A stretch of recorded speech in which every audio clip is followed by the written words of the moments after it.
Hello everyone, আশা করি সকলে ভালো আছেন। এখানে একটি বাড়ি দেখতে পাচ্ছেন, যে বাড়িটি দোতলা ফাউন্ডেশন দিয়ে একতলা করা হচ্ছে। তো আপনি যদি চান বর্তমান সময়ের আলোকে এরকমভাবে দোতলা ফাউন্ডেশন দিয়ে খুবই অল্প খরচের ভিতর একটি একতলা বাড়ি করতে পারবেন। এই জন্য এখানে যে টেকনিকটি ব্যবহার করা হয়েছে, এই টেকনিকটি ব্যবহার করে আপনি আপনার বাড়ির যে কাজটা সেই কাজটা করতে পারেন। দেখেন, এখানে অনেকেই বলবে যে না, এভাবে করলে ক্ষতি হবে বা এভাবে করা যাবে না।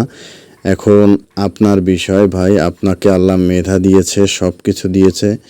আপনাকে বুঝতে হবে যে একটি একতলা দোতলা বাড়ি যখন একটি ছাদ আপনার ভীমের উপর থাকতে পারে শুধু গাঁথুনি ছাড়া, সেক্ষেত্রে এখানে কেন থাকতে পারবে না?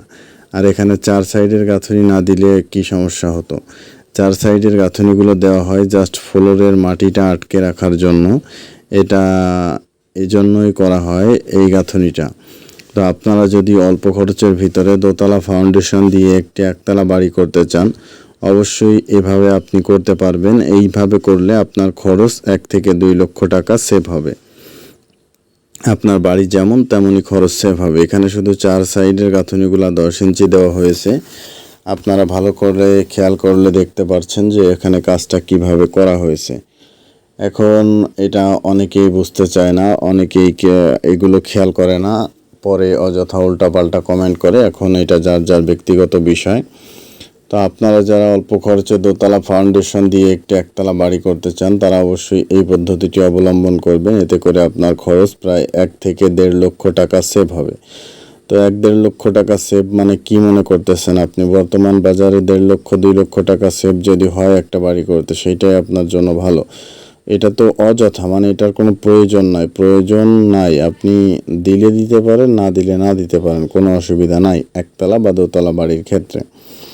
এখন অনেকেই বলবেন এভাবে যদি আমরা করি তাহলে আমাদের উপরের যে পাইপ লাইন, সে পাইপ লাইনের সমস্যা হবে।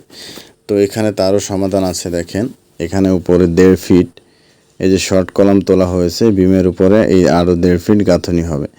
এইটা হবে ফ্লোর লেভেল। এখন এই 1.5 ফিটের ভিতর আপনার সমস্ত লাইন আপনি এইটার ভিতর দিয়েই নিয়ে যেতে পারবেন। আপনি কিছু টাকা হলেও নিচে সেভ করতে পারবেন যদি ফাঁকা দিয়ে রাখেন। তো অনেকেই আসলে এইভাবে বাড়িঘর করতে চান।